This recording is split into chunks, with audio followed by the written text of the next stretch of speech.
Yeah. Thank you. Get started. Today, we're very pleased to have with us Ben Laufer, who's a PhD candidate at Cornell Tech, advised by John Feinberg and Helen Nissenbaum. Ben is recipients of the LinkedIn PhD Fellowship and 3 Rising Star Awards. He researches how data-driven and AI technologies behave and interact with society. He previously worked as a research intern at Microsoft Research and a data scientist at Lion, and holds a BSc in operations research and financial engineering from Princeton University. Take your questions. Thanks so much for that introduction, Justin. Can you all hear me okay? All good. Great. So it's great to be here.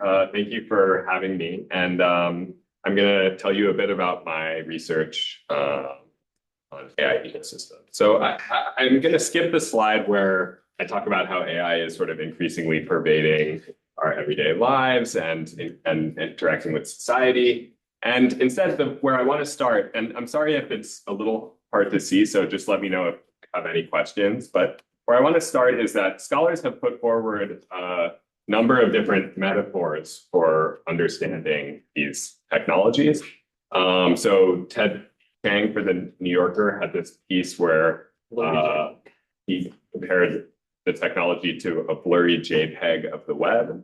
Emily Bender and collaborators had this idea of stochastic parrot in a paper that they wrote. Shannon Bowler has a book that is called The AI Mirror and sort of uses this extended metaphor of AI as a mirror that reflects back a society's cultural production and so forth. And I think the idea is that these are all helpful because AI is this sort of very complicated and chaotic thing, and sort of cutting through some of that complexity and providing a metaphor for understanding the technology is useful at a time like this.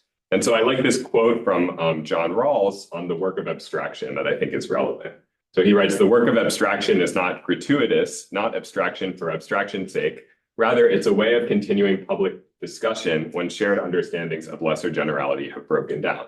And we should be prepared to find that the deeper the conflict, the higher the level of abstraction to which we must ascend to get a clear and uncluttered view of its roots." So I want to sort of introduce one more abstraction or metaphor that I call AI ecosystems. And the way I define this is it's not aimed at an individual model as an artifact, but instead the sort of networks of interacting actors and agents and even models themselves that collectively constitute what we call AI. Okay, so in that vein, I have sort of a line of work on these AI ecosystems, both observing them and their structure, but also sort of thinking about how to regulate and steer these ecosystems towards social goals. Broadly, this work falls into 3 categories. The first is strategic models and sort of applied game theory to understand AI development. The second is large-scale measurement and empirics for understanding how AI models sort of enter across domains. And the third is policy design for fair and trustworthy algorithmic decisions. And this work includes some work I have on less discriminatory algorithms and algorithmic fairness. Okay. So broadly, the way that I'm going to structure this talk is to sort of give a sense of all of these research directions. I'll spend the first 20 minutes or so of the talk on modeling AI application development and particular directions around safety regulation. Then I'll spend some time on an empirical direction to understand AI genealogies. And finally, I'll talk about less discriminatory algorithms and some ethical and social dimensions. Okay. So to jump into things, I kind of want to set up this first part by talking about how the way people talk about AI, it seems that the possible uses of the technology are everywhere.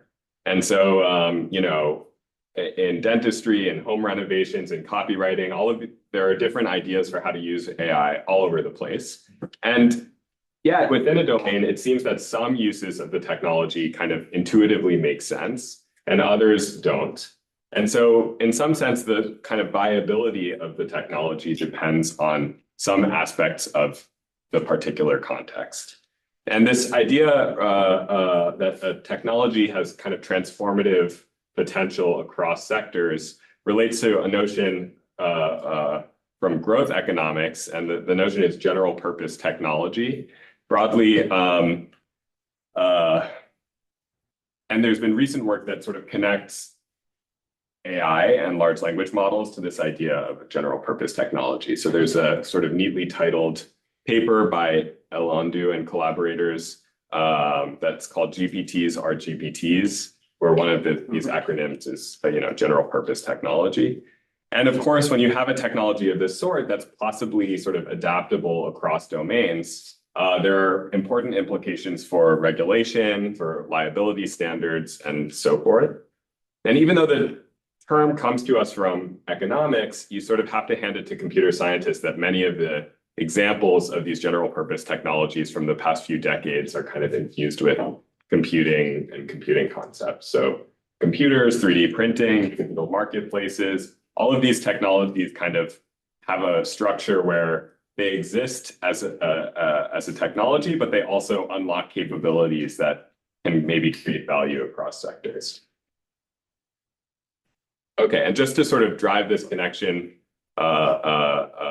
even further, in January 2024, OpenAI announced that there would be this thing called GPT Store.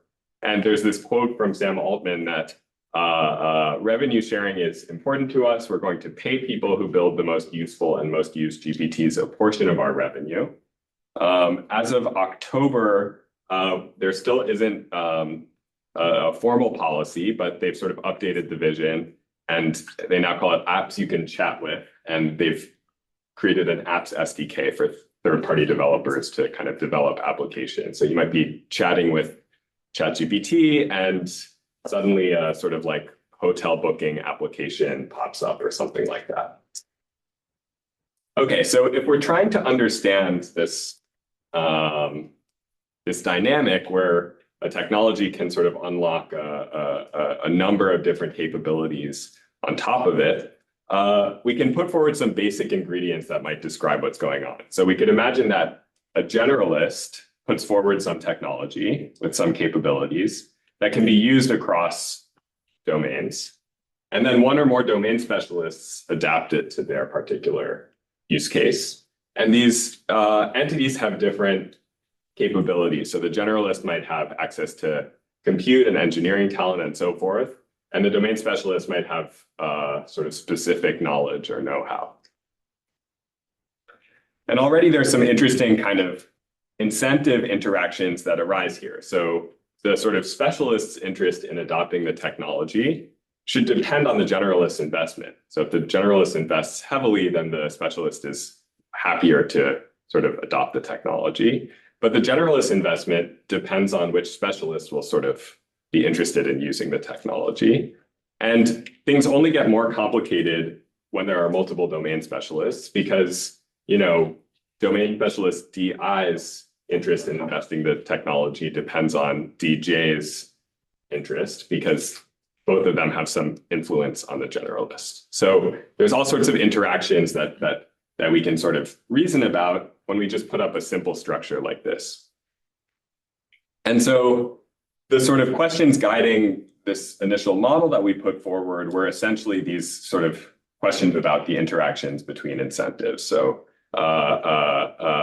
the implications of this interaction include who will adopt the technology, which domain-specific uses will prove viable, what's the distribution of payoff or surplus and effort between the entities, and finally, what are the impacts of regulation that might constrain one or both of these entities involved?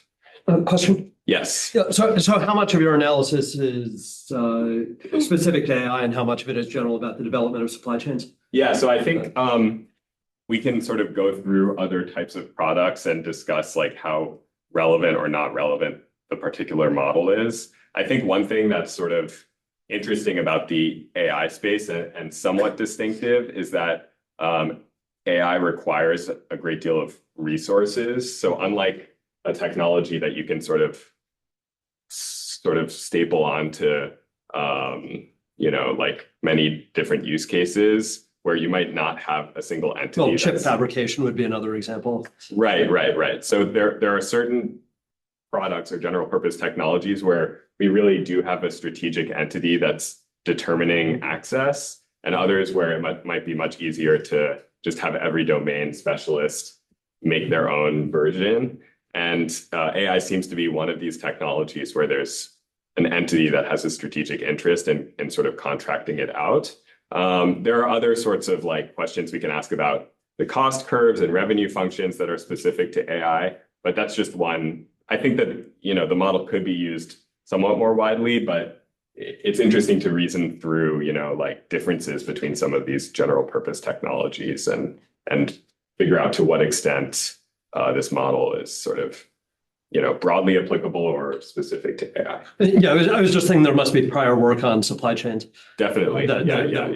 And like people have described like the steam engine and, like technologies that aren't even computing technologies as having some of this dynamic where it's possibly usable for many different particular sectors or domains. So yeah, we can sort of keep that in mind and as we're talking. Okay. So this last question about regulation and where to target regulation is relevant to a lot of kind of hot button questions that come up in software systems where, software systems there are so many people who contribute to them and whose hands they pass through that it can be hard to know where to place blame and responsibility. And so this has become known as a many hands problem and is relevant to this AI context. Okay, so we're going to get a little bit more detailed here. We can model this interaction that I've put up as a game. We have a Stackelberg style game where the generalist should go first and invest in the technology. And then the specialist moves second and makes their investment in the technology. And to start out, we can say that the technology is described using a single continuous variable, alpha, and alpha is performance. So G starts with technology at level 0 and makes some investment to alpha naught. And then the domain specialist D starts at alpha naught and makes some investment to alpha 1. And both of them face cost functions that are a function of their levels of investment. And in order to determine who invests what, we can sort of put this structure around the game where the technology generates revenue, R, that's a function of alpha 1, which is the final performance of the technology. And the players split it so that the generalist gets some portion of the revenue and the domain specialist gets the rest. And we call this splitting revenue parameter delta. So the generalist gets delta of the revenue and the domain specialist gets 1 minus delta of the revenue for some delta between 0 and 1. Okay. So now we have a game, but of course, to analyze the game, we need to specify what are the interests of the players and what are the sort of function forms that we're interested in analyzing. So the utilities are quite straightforward. They're simply the revenue share that the players get, subtracted by their investment costs. And one natural assumption for these sort of utility function forms is that the cost should grow faster than the revenue. So I sort of have a sketch here where we have cost that's more convex or curved upwards than revenue. And this suggests that, for some initial investment, it's worthwhile because revenue grows faster than cost. But past a certain amount of investment, it's no longer worthwhile because the cost explodes. And as a recurring example of function forms that follow this, we can think about this set of quadratic costs. So quadratic functions and linear revenue. But we can always sort of use more broader sets of function forms to make sure our results are somewhat robust.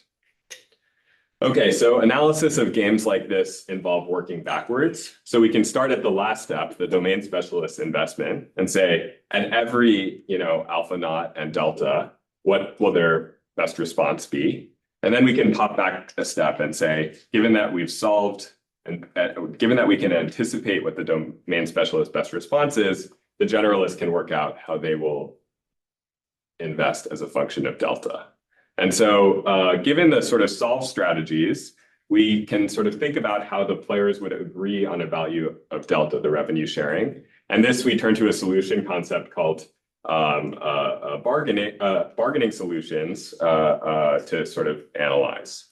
And I'm not going to go too much further into detail. I'm going to instead show what we sort of end up doing with this model. But just to give a sense of one of the results or an intuition here, when we sort of take this backward induction process and solve the game, we can sweep over parameters. So we can sweep over cost parameters and the delta parameters and solve the sort of like utility outcomes for the players at every combination of parameters. And in particular, it might be hard to see, but the red region is sort of where the player is happy. And just to give like an intuition of something that's interesting here, the generalists area where they're happy is at a delta value that's not equal to 1 or 0, where 1 and 0 are like one player takes everything. So what this is saying is that the generalist actually prefers to share revenue than to take all the revenue for themselves for certain parameter regimes.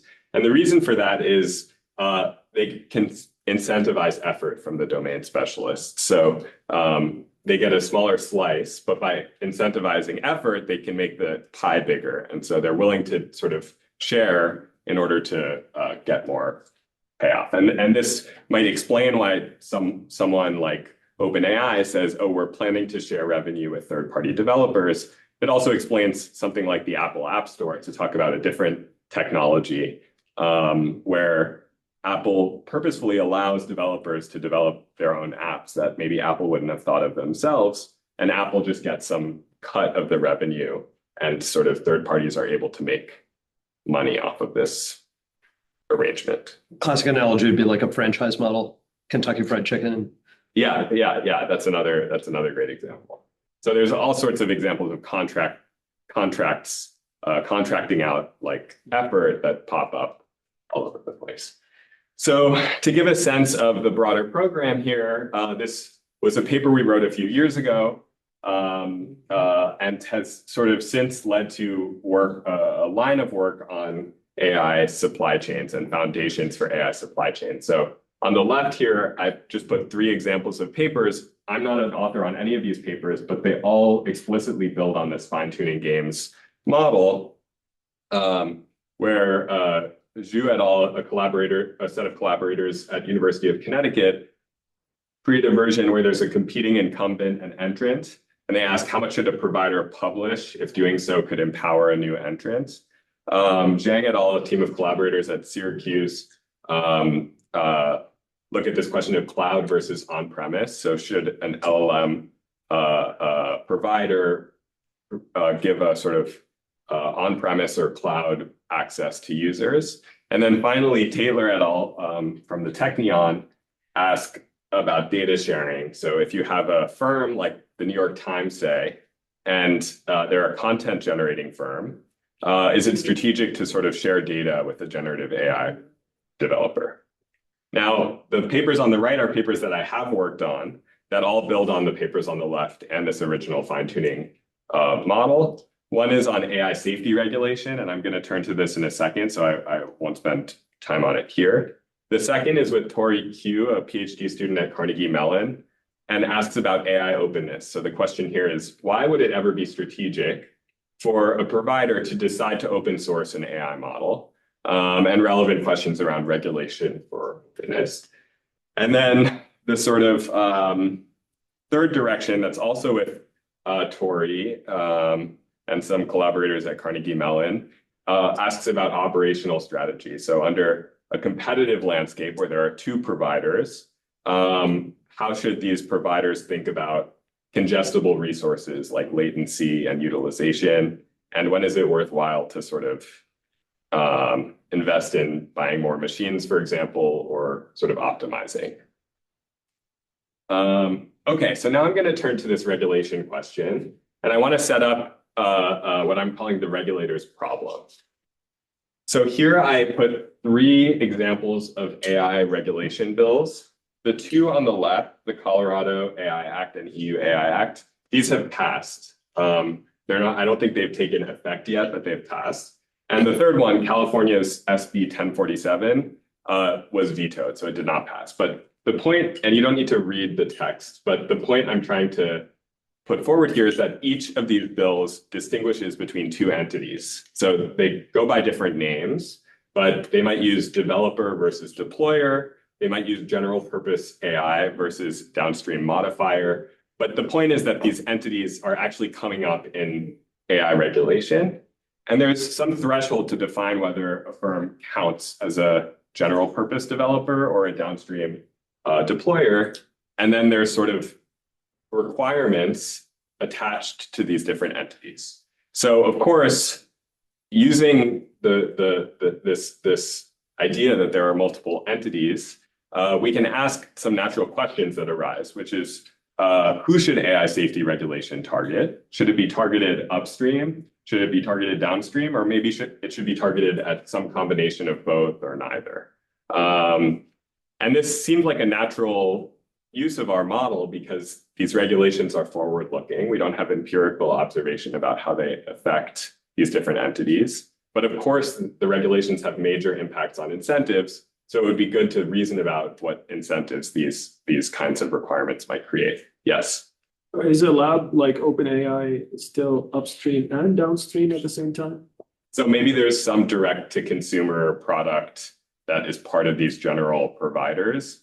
So one way to capture this in our model is through this revenue sharing parameter. So there's a certain bargaining solution or a certain parameter value that represents a vertical monopoly. So we can imagine the generalist and the specialist are working together to maximize the sum of their utilities. That might be one way to model this direct-to-consumer option. Okay. So let's revisit this model. We can add a new player who we call the regulator R. And we say now the technology maybe is described using multiple attributes. So rather than just performance alpha, we can have performance and safety, for example. And a regulator might want a certain floor, regulatory floor, for one of these attributes for safety. And we'd like to describe cases where these attributes are either complementary, meaning that investing in one makes investing in the other cheaper, or in tension, investing in one makes investing in the other more expensive. And so here's sort of the adapted version of the model. The regulator announces floors, which we call theta G and theta D, that are targeted at the generalist and the domain specialist. And the rest of the game proceeds identically as before. So the two players make their investment decision, one and then the other. Their investment decisions are now over a two-parameter space, alpha and beta. And their utilities are sort of defined identically. And again, we can sort of use the quadratic set of cost functions as a running example. But in particular here, quadratic functions in 2 dimensions have this nice property that they're somewhat more expressive. And we can describe cases where these technologies are complementary or in tension using this sort of quadratic matrix, C matrix. Okay, so that's a sense of how we adapt the model. I'm going to go through just one example that I hope conveys the broader point that we make with and the analysis that we make with this paper. And then I'm going to sort of zoom out a little bit. So let's consider one instance where there's a general purpose provider and 3, domain specialists. And say it could be like a hospital system creating an intake platform, airline doing customer service, and a police force that's using AI in some way. Okay, and each of these might have some different combination of performance and safety that they prefer. Under no regulation, the technology achieves some combination of these attributes, alpha and beta. So the general technology is brought to some combination, and then it has to sort of compromise between the 3 preferred directions. But each of the domain specialists can then invest further in their preferred, combination of attributes. And we can imagine that after like solving what the players would do under no regulation, we can imagine that some regulation is proposed that requires a regulatory floor for the domain specialists. Okay, it's hard to see, but the domain specialists under no regulation already clear this regulatory floor. So all three domain specialists reach a safety level above the green line. And so you might think that this does nothing, like doesn't affect the strategies because everybody's already compliant. But when we solve for the optimal strategies, we actually see that there's a significant change. And the reason for this is order of play. So if you think about the generalist strategy, the generalist now has a new piece of information, which is that all three domain specialists have to meet this regulatory floor. And so they can now do something that's a little bit sneaky and cut their costs and drop their sort of investment in safety because they know that all three domain specialists have to make up most of the distance. And we call this backfiring because the technology has ended up in a less safe level than it would have ended without any regulation.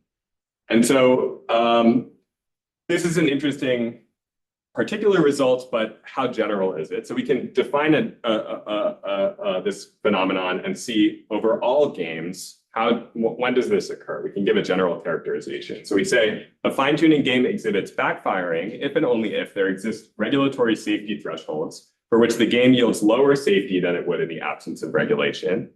And we can sort of consider the set of all quadratic cost games. We find that as long as the game yields a mixed strategy, so under no regulation, as long as there's some combination of performance and safety that the technology reaches, then the game exhibits backfiring. So it's actually quite a general result. And the plot on the right just gives a sense of the kind of analysis that we can do. Even with a conceptual model, we can sweep over the parameter space and solve the safety outcome for all combinations of regulations targeting the generalist and the specialist. The bottom left corner is like 0 and 0, so the no regulation scenario. And we can sort of identify the region where this backfiring effect occurs.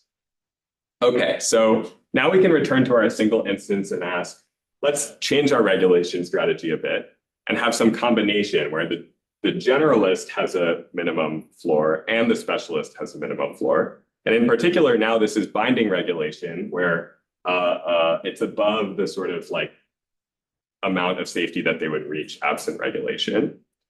And when we solve the optimal sort of strategies in this scenario, the regulation kind of does what we want it to do. So the generalist meets some slightly higher level of safety than they otherwise would. And one out of the three specialists has to adjust their strategy to meet a regulatory floor, and backfiring is avoided here. Now, this is sort of intuitive. Yeah. Is safety here measured as an absolute value or infiltration? Because it could be, let's say, 0.2 for a generalist, but the infiltration is massive. And for the specialist, it could be 1, but the infiltration is very tiny in one specific industry. Yeah. So we sort of, this is like one of the sort of abstraction steps that we take that maybe, you might challenge and say, you can't use the same units across different domains. But we sort of think of it as like, imagine it not as the safety of the artifact of the technology, but the level of investment in safety or something like this. And so, yeah, so we imagine that like the generalist sets up some kind of like base camp, which is the level of safety investment that happens at that sort of first step in the development process. And then each can only sort of build from there. But the mapping from that to like maybe a measure of the actual safety of each individual model and its use, it might be a little, complicated. Or that's sort of an initial thought, but that's an interesting question. That's the problem that we have in healthcare, because let's say OpenAI release a model, and the safety margin is lower, and then a bridge that does ambient listening, they will take it and put it in every clinic, in every encounter now at Johns Hopkins outpatient clinics, but it's within a very confined environment. And even that application doesn't apply to OpenAI because OpenAI doesn't use it for that application. It's just that the specialists decided to use it for that purpose. The risk has lower infiltration, but much higher consequences. Maybe one way to think about this is like a highly scaled application might have more of a preference for risk because a very highly scaled application, you know, by scaling, there's the potential to have an impact across a very large population. And so maybe the sort of direction that domain would prefer to pull the technology is a little bit lower on the safety scale. That might be one way to model this scenario. But it's interesting to think about this question of scale as being sort of something that multiplies the risk of a technology. One thing I don't quite understand here is why don't all of those three green dots wind up at 1.2? Because so the reason for this is there's some market preference for safety. So it's not as though the players are trying to minimize the amount that they have to invest in safety. In the absence of any regulation, we still see some non-zero investment. Oh, okay. Well, I get to talk to you later, so I don't want to hijack your talk. Sure. Okay, so I'm going to move on, but I'm happy to talk more about this. So the sort of head scratcher in this scenario, even though the players are doing what we would expect, is that when we evaluate the utility of the players, we actually find that they're better off than they were in the case of no regulation. Now, this is pretty unintuitive because the strategies that they're using are available to them under no regulation. They're feasible. So why wouldn't they just use those strategies absent regulation?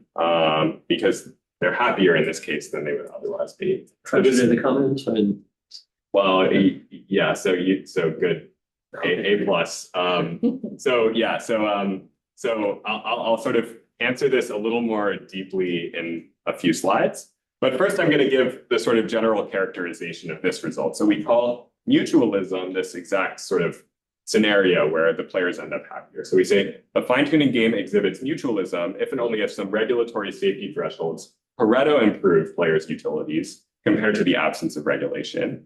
And we can say consider all quadratic cost games.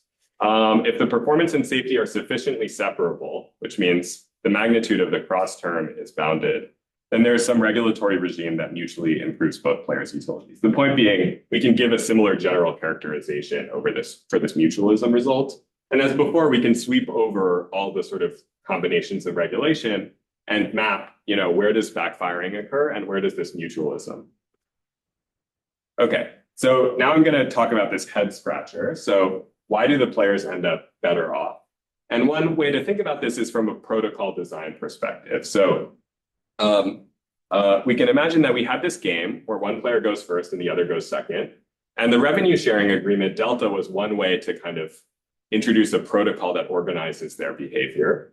But this isn't the only way. And our findings suggest that regulation and revenue sharing can actually unlock a set of strategies that revenue sharing alone doesn't achieve. And so in this plot on the right, we sweep over not just every combination of regulations, but also every combination of regulations and revenue sharing agreements Delta. So this is every possible way to set up revenue sharing and regulation. And the sort of green curve at the very inner part of this plot represents the set of utilities that you can achieve using revenue sharing alone. The red and black curves are the set of utilities you can achieve by targeting only the generalist or only the specialist with regulation. And the cloud of blue points is like some combination of all three of these, the utilities that you can achieve. So the point is that, there's this sort of hidden kind of like tragedy of the commons or prisoner's dilemma dynamic here. And the players actually might prefer to agree on introducing some regulation in order to make everybody better off. Okay, so I'm going to sort of move on now from this formal model. But one question that you can ask is, what role are these formalisms playing? This is sort of neat as a toy model, but what role are they playing? And the first claim that I want to make is that policy is being drafted and passed right now. These policies are inevitably forward-looking, and they differentiate between these players. So reasoning at the incentive levels about what impacts these policies might have is sort of one of the things that we can do at this stage to understand whether policy is being well designed.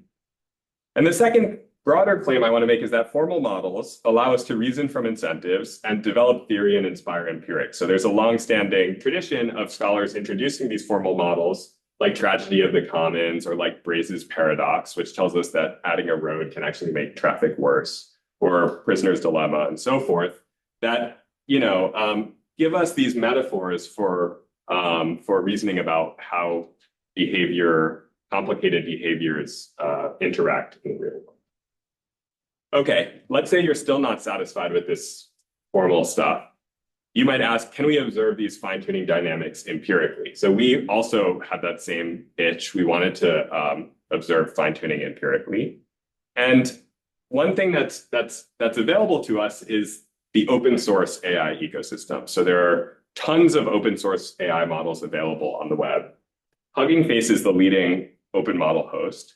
And in particular, if you go on any individual model page on Hugging Face, there's a sort of spot on the page that's a menu that's called model tree. And you can click into models that are fine-tuned from the model that you're looking at.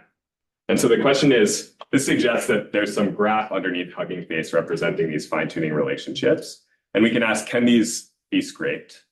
The answer is yes. So we end up with a large graph where we have 1.86 million models. Each node in the graph is a model, and each edge represents a derivative relationship. So there are directed edges from a fine-tuning parent to a fine-tuning child. One observation is that these are not star graphs. So rather than having one general purpose model that everybody is fine-tuning from, which is sort of what we had modeled in the last section of the talk, we actually find that there are these sprawling processes where, person B might fine-tune from person A, and then person C might fine-tune from person B. So you have these snaking, sprawling graphs. And this is reminiscent of kind of viral growth, where, a model can become popular and sort of spawn its own fine-tunes. And there are connections, of course, to online communities and online social networks.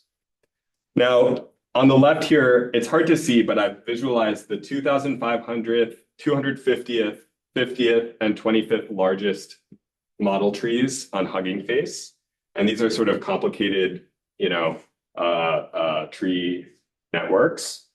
And the top 10 are sort of too big to visualize on a slide, but we can look at their growth patterns over time. And in particular, we see this sort of S curve of adoption that's sort of suggestive of adoption over a broader network.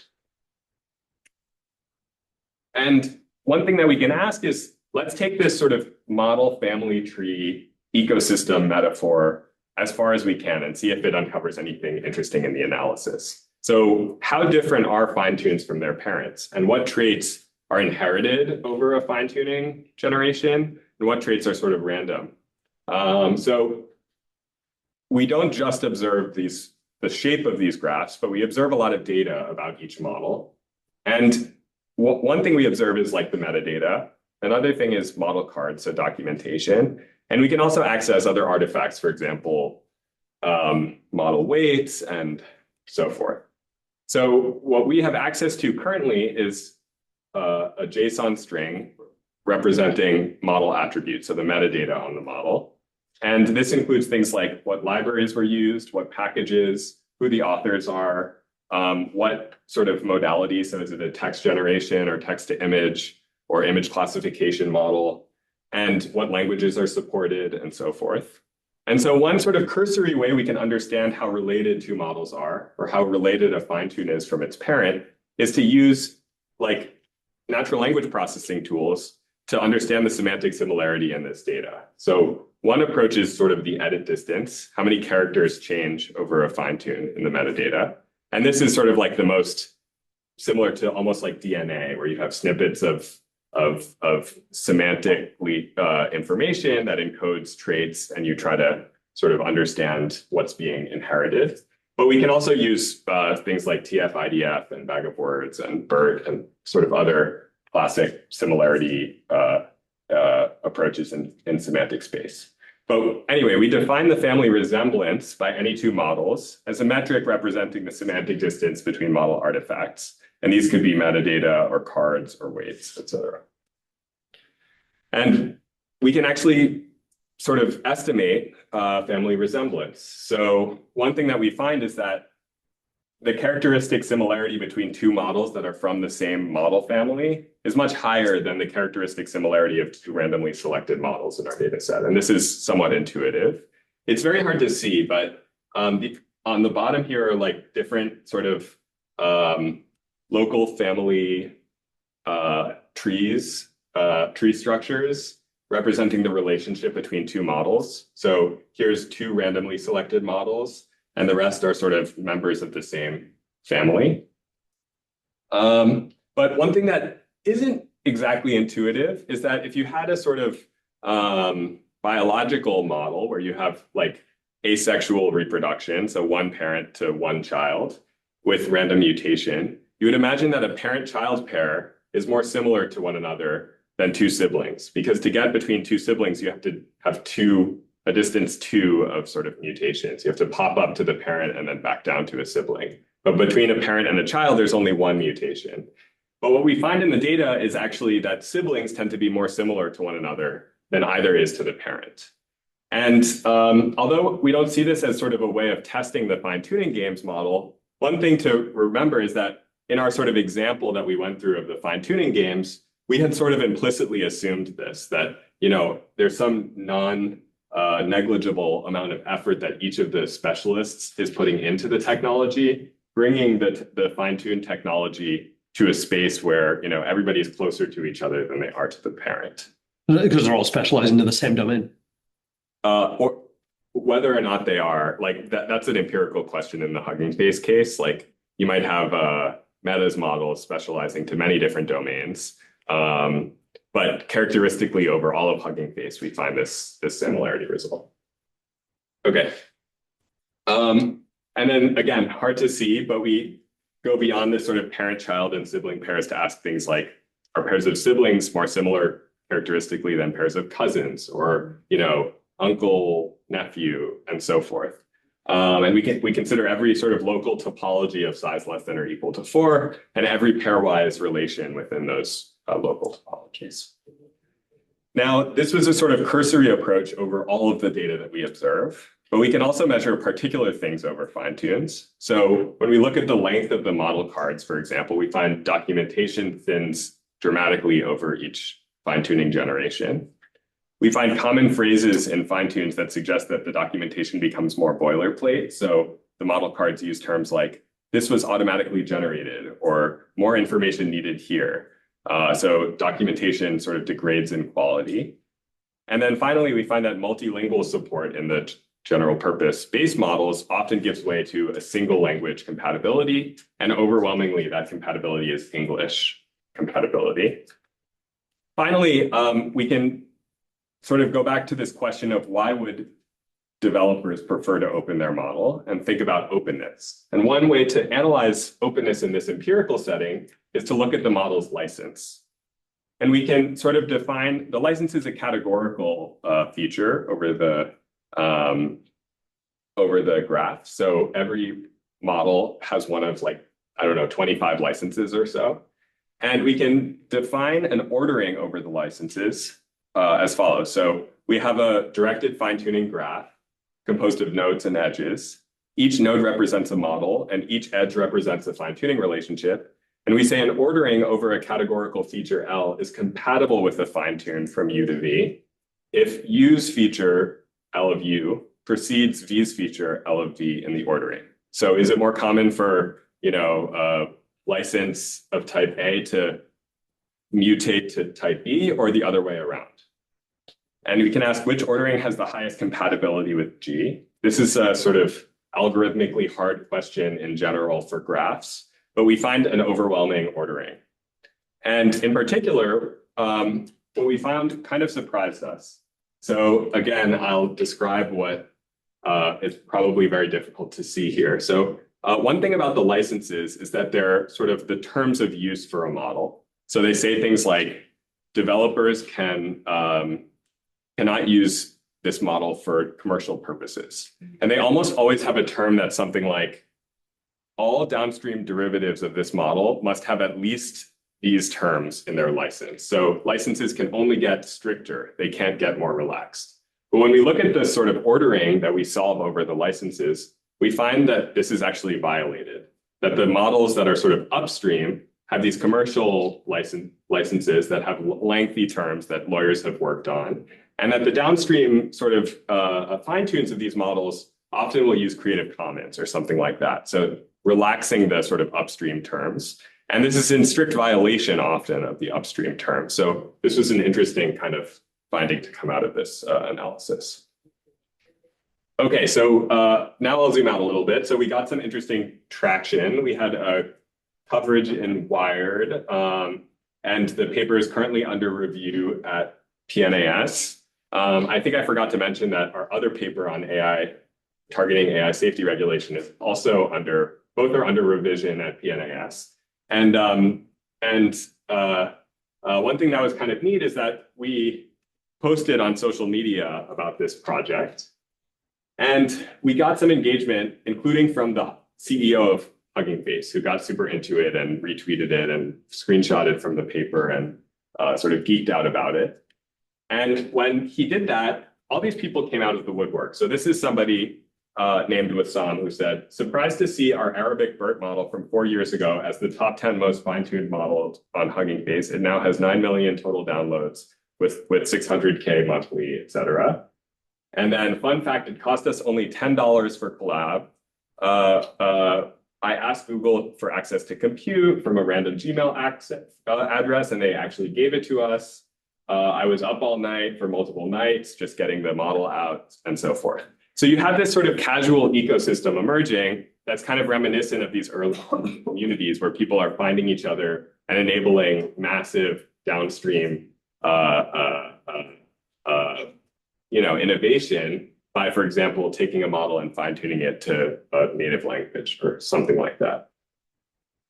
Okay, so the final sort of thing we got from the CEO was he reached out and said, any suggestions on what we could improve or work on to increase positive impact on the field? And I think this relates to the sort of third stream of research that I want to briefly touch on, which is that in order to influence, we don't just want to descriptively understand these AI ecosystems, but we actually sometimes want to steer them towards social goals and social outcomes. And so in order to do so, it's necessary to think about policy design. So I have some work that sort of tries to think in more ethical terms about how we can sort of achieve these positive social outcomes. And one way is by identifying and zooming in on individual decisions and individual algorithm design questions that can sort of achieve these positive outcomes. So with Tom Gilbert and Helen Nissenbaum, we have a paper that looks at optimization as a paradigm, and in particular sort of creates a framework for identifying, what are the important decisions involved in an algorithmic system? What are the goals and incentives? And what mechanisms are available after we map out the set of possible decisions to sort of steer within those possible decisions towards, what we want? I have sort of a line of other work that sort of operates at this level, creating frameworks for understanding the social implications of algorithm. So also with Helen Nissenbaum, we have work on social media amplification and its effects on social trust. We have work that I mentioned already on algorithmic accountability with A. Feder Cooper, Emmanuel Moss, and Helen Nissenbaum. And then finally, I have some work in progress with Sina Fazilpour, who's a philosophy professor at Northeastern, and Chloe Bacalar, a sort of member of the staff at OpenAI, exploring political bias and personalization in large language models. Now, writing at this level is a really fun thing to do, and I hope to continue doing it. But actually operationalizing these ideas can be much more difficult. And it requires often zooming in from these sort of meso-level understandings of ecosystems to micro-level policy and algorithm design. So I'm going to give one or two examples before I wrap up. The first is disparate impact law. So disparate impact is one of two major doctrines in discrimination law in the United States. And broadly, the idea is even if you didn't intend to discriminate, if you have a lending policy or a hiring policy that has a significant disparity across groups, then you might be liable for having discriminated. And one thing that's interesting about the way disparate impact law is adjudicated is that rather than a strict threshold rule, you're often competing with an algorithm. And let me explain what I mean by that. So we've been modeling things as meeting a strict threshold rule, but you might actually be competing with an algorithm. So the way that these things are adjudicated is this multiple step process. But one of the steps is that to establish that a decision was discriminatory is that somebody needs to come forward with a less discriminatory alternative. So you commit to a policy, and if somebody can come forward and say, hey, you could have done this other policy that has the same or better performance for you, but that has less of a disparate impact across populations, then that's the evidence needed to establish that disparate impact has occurred. And this is a really interesting question from a computational perspective, and I hope to give a tiny bit of intuition for why. So imagine we have a population, and we can partition that population into data types X. So we index X using letters A, B, C, D. And we can further partition the population into two groups. If you start with some classifier, which is a function, a binary function of X, you might have a certain combination of sort of performance and disparity. So imagine that we only have the classifier that selects data type C. Now, the point I'm just going to make briefly is that if we want to know if there's a less discriminatory alternative, there aren't just four options for classifiers here, because a classifier is any function that takes some of the X's and selects them and rejects everybody else. So you have to try sort of like, what about the combination of C and D, or the combination of C and B, or the combination of B and D, and so forth. And so even with four data types, this number of possible classifiers over those four data types is actually larger than you might expect. And of course, with more data, things get much more complicated. And so the sort of computer scientists in the room might recognize these kinds of questions and their resemblance to classic problems in computer science, in particular the knapsack problem. So we have a reduction from knapsack to this sort of simplified version of a less discriminatory alternative search. So that's one example of these sort of fundamental computational and mathematical limits that we can come up with toward operationalizing this less discriminatory alternative idea. So we have a statistical challenge that in sample performance gains may fail to generalize. We have a computational challenge along the lines that I just outlined. And we have a mathematical challenge that, it's sometimes impossible to achieve disparity reductions at a given level of accuracy. Now, despite these negative results, we actually have a set of positive results that point to, methods with provable guarantees, approximation algorithms, and sort of strict characterizations of bounds and trade-offs that actually allow us to sort of do a lot to search for less discriminatory algorithms. And in follow-on work, we've sort of followed in this positive tradition of developing best practices. So with Chris Hayes at MIT, we have a sort of optimal stopping setting where we imagine that a firm repeatedly runs a randomized training algorithm, and there's some distribution over disparate impact among the set of well-performing models. And the question is, we don't know the distribution of disparate impact. So how many times do you have to randomly retrain a model before you can be confident that you are among the least discriminatory of the set of good models?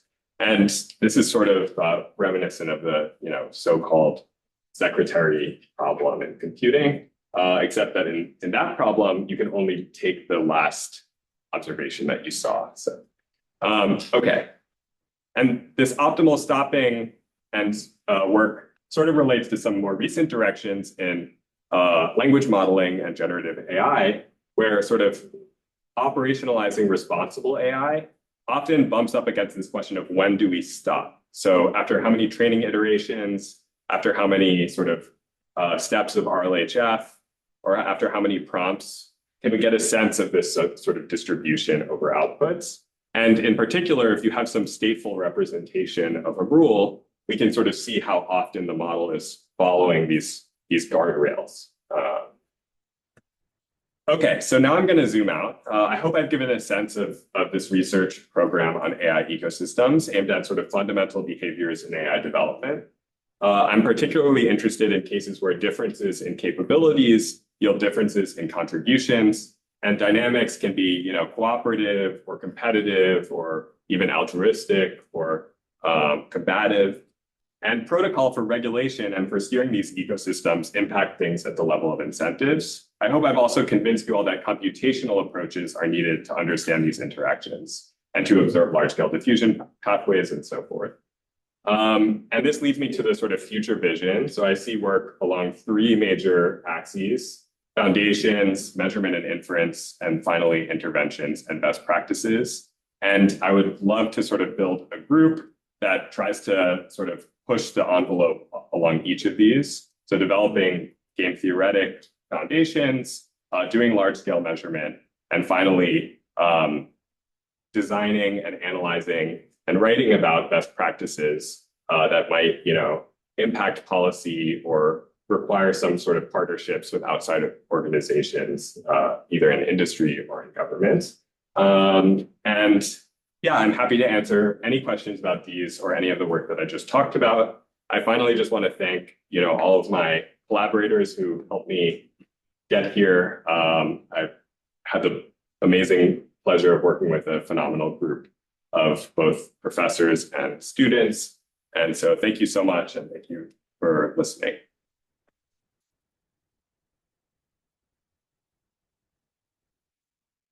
Yeah, so we have a few minutes for questions. We did start, I guess. So I'm curious about your work on sort of like assessing whether there is a less discriminatory algorithm. It sounds like the problem you're trying to solve is sort of similar to the problem I've heard. I think it's like moon trying to solve for like gerrymandering, right? Which is like, okay, it's like this huge space of possible like district maps we could have drawn, and like how pathological is the one that you picked, right? And but it sounds like your approach is very different. I mean, like I understand it's like her work only very superficially in yours as well, but I was wondering if there are technical connections there, and if not, if you think that your techniques could also be applied to totally. So voting rights law has a very similar structure to disparate impact law in that there's a vast set of policies for drawing districting maps. If you think about all the ways you could carve out, houses, there's just unfathomably many different possible maps. And so even though these laws predate the era of widespread computing, this flexibility means that, adjudicating these laws bumps up against computing concepts. And so there was a Supreme Court case where Alabama was accused of having violated the Voting Rights Act because they had, too few majority minority districts. And some, plaintiffs came forward and they actually relied on academics who had access to, large scale compute and said, hey, look, we have this alternative map that meets all of the same districting standards of, compactness and respect for historical communities, whatever the set of standards is for map drawing, but that achieves more majority minority districts. And this stands as evidence. And Alabama's claim was, okay, but you had to use a supercomputer, or, you had to like hire a team of researchers, and why should we be responsible for not having used these fancy methods? And the court came down on the plaintiff's side. So Alabama lost this court case, and you actually see in the Supreme Court's statements all of this computational stuff, like the number of like Googles of possible maps and the sort of like evidentiary burden, and like how much effort someone should use to kind of optimize over the maps. Alabama's claim was, let's just take random draws of maps and hope for one that's fair. And if we don't find one, then we're fine. But the plaintiff's claim was we should actually be optimizing for finding these maps. So if we can already meet all of the traditional standards that Alabama used and find a fairer map, then we can use the protected attribute. So the short version of this answer is it's extremely relevant. And these methods for, computational approaches for understanding how to adjudicate these legal standards often have this sort of multi-objective flavor to them. And so I would be really excited to continue, working in that tradition and maybe having work that speaks to map drawing as well. Yeah. Yes. Yeah. So I think I just missed something, point you're making in the talk of, you said these Hugging Face child models became more similar to each other than they were to the parent. Yeah. And then you said this was an implicit assumption in the AI safety regulation model you had. So I missed what, but I thought that was related to like fine-tuning the models for different domains. So I was confused why that was an implicit assumption in the AI safety regulation model. Well, so it wasn't an implicit assumption, but I had done the AI safety, the sort of fine-tuning games work before doing this empirical direction for the most part. And these examples that we had come up with, where you have these three, the generalist sets up Basecamp, and then you have these three specialists who can pull in different directions. In that sort of space, parameter space that we were toying around in, the examples that we tended to use had this directed investment where all three of the specialists end up, even though they're in different sectors and so forth in our imaginations, they ended up closer to one another than any was to the parent. So I wasn't trying to say that like this was proving or refuting an assumption we made in our model, but just that maybe the fine-tuning games model can help us understand what the sort of directed mutation of these models looks like. They show that there isn't this sort of random mutation, but instead everybody is changing, and everybody seems to be changing in the same direction. So they end up somewhat close to one another. And so maybe we can use some kind of fine-tuning game style model to set up some inference or to fit some way of understanding, the direction of fine-tuning. I see. So of the solution space or the solutions you found for that game, the fine-tuned models were kind of surprisingly kind of more together than you might expect, given the flexibility of the solution space. Oh, well, I would say more just in those games, we were just actually writing out an example. So we got to design them ourselves. So it wasn't as though there was this like surprise, but just that I was just trying to sort of connect the theoretical model. There might be some ways of connecting the theoretical sort of toolbox that we set up with the empirics. Okay, thanks. Yeah. Yes. So actually, first I have a follow-on question to that, which is, so I'm a geneticist, so I find that analogy really interesting. But the relationship, the greater similarity between siblings than between any sibling and a parent, is that across all relationship metrics you used to measure distance, or are there differences with different metrics? Yeah, so we use three metrics: the edit distance, TF-IDF, which uses like term frequency weighted embedding vectors, and then bag of words, which is like a sort of naive embedding vector approach. And all three agree on this finding. And then we also use two different artifacts to measure similarity: the full set of model metadata and the model cards. And they also, the results are consistent across those different measurements. That's extra interesting. So my original question was about domains. So your talk was at a fairly general, like at the fairly abstract level, let's say. But you've got a lot of questions about domain-specific application. Are there particular domains that you're interested in or where you think this work is particularly useful? Yeah, so first of all, I think like this AI ecosystem thing is becoming its own domain of sorts where we can draw boundaries around it and try to characterize, what's going on, who are the main players and so forth. In terms of where I'm interested in sort of AI entering and possibly changing things up and creating ethical tensions and interesting questions, domains include finance, so lending policies and sort of high impact policies, including lending, hiring, and so forth. There are also domains where disparate impact law specifically applies. So there's like a housing discrimination law and a hiring specific discrimination law and so forth. So those have been like particularly interesting as cases when we have work that's relevant to disparate impact.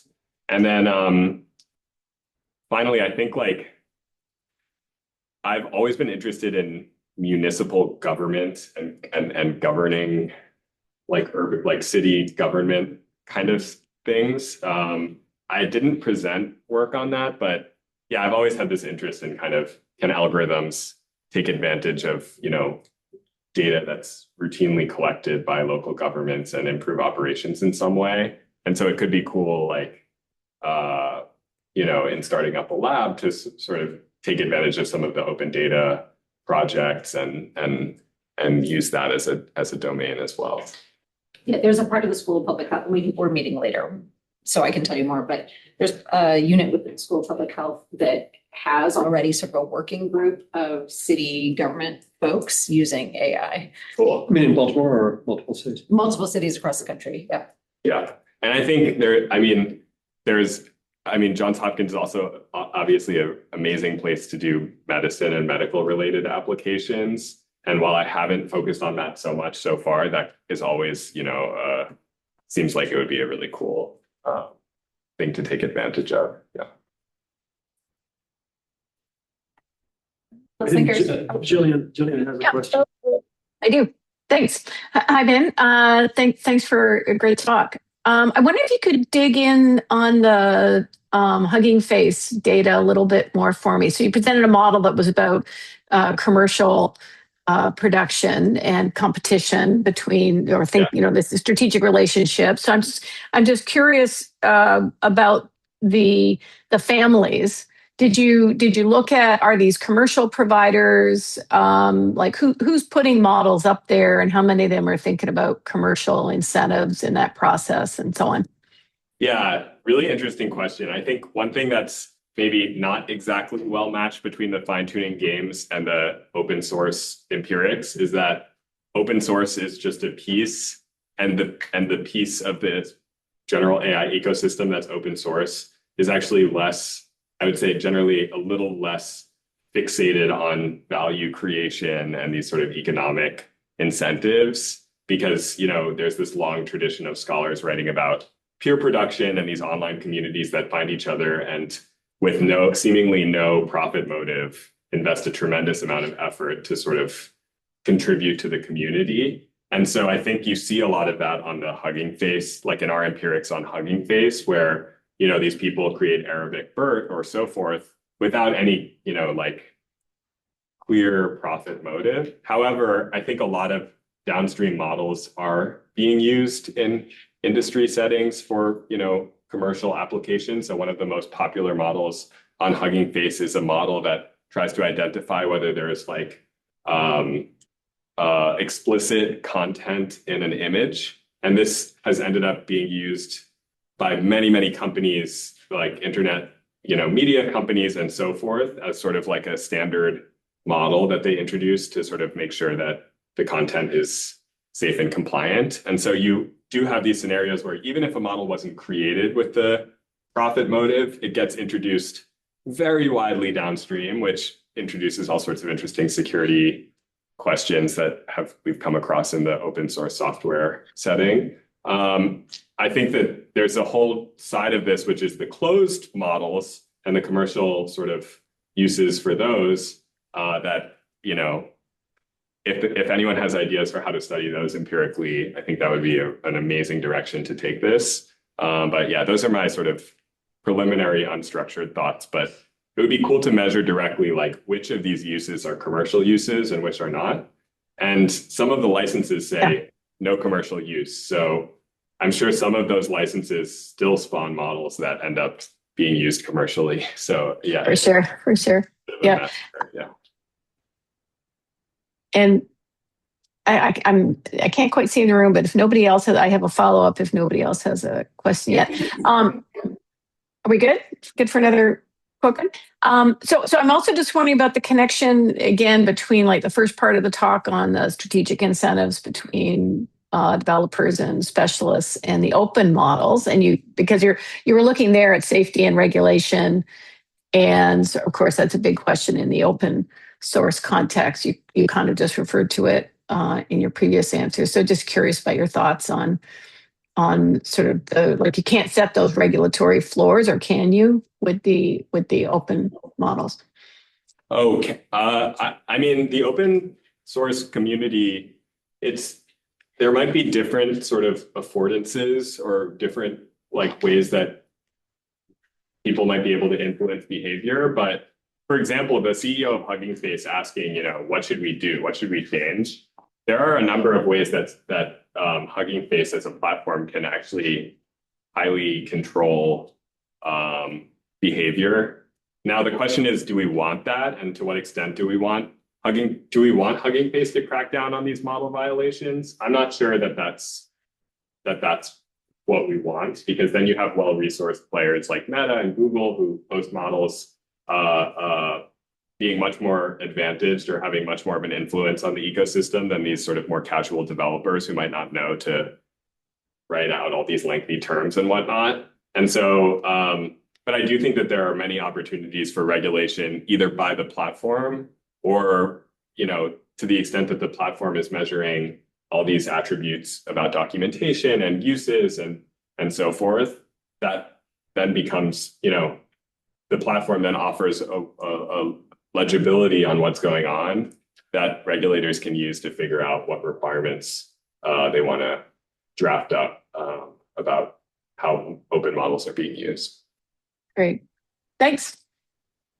Thank you. All right, I think that's it. So let's give our speaker another number.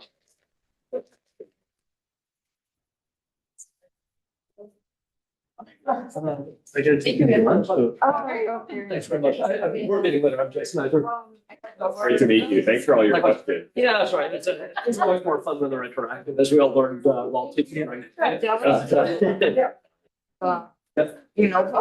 to you soon. Talk to you soon. Have a good one. Yes. Okay. Yeah, this is it. Okay, because either way, we're not moving over the summer. You're talking about it, and I was. That's correct. Yeah. Exactly. Yeah, this is it. You can, I think you can say that. The last meeting. No, Yeah, this- I'm gonna mention them. Okay. Yeah, should be great tomorrow. Don't say that. Okay, but I think it also makes sense. Is there anyone else joining? No, you're in the letter. Okay, bye. I was just, I know the opposite. Yes, you know, yeah. Thank you, see you. Oh, you're not. I went eat for lunch and then I lost part of my morning to trying to find a cat. Yeah. You lost your cat. I misplaced a cat. Yeah, You found it? yeah. Yeah, I should. It's been a wake up call for me, and I've been letting her run out into like the hallway in my complex. In the morning, go. The wife is out. But then I could not find her. And so I called my neighbor to let her outside. And so I was freaking out, like running around trying to find her outside. And then I did like another one. So you're saying it should be a little bit more relaxed. In the Does that closet, make sense? Oh. which is You came back in the apartment without you know. yeah, exactly. Like it's like never, it's never happened before. Normally she hangs out there as long as she can. But yeah, so I thought I lost my cat. Because, for example, you say trying to find what is the best way to maximize. And there's someone who thought they lost their kid for like 2 hours, and the kid was hiding So you in like these like multi-aspect questions around fairness and accuracy or so forth. Like I think the kid gets older, right? Yeah, I don't know. Maybe they like saw their Algorithmic running around. They're like, Thought this was funny or something. Yeah. Maybe your cat was doing safe. Like, you know, probably like, she'll never think to look for me here. To like it. Let's put it past her. And their argument is, how can we ensure that we realize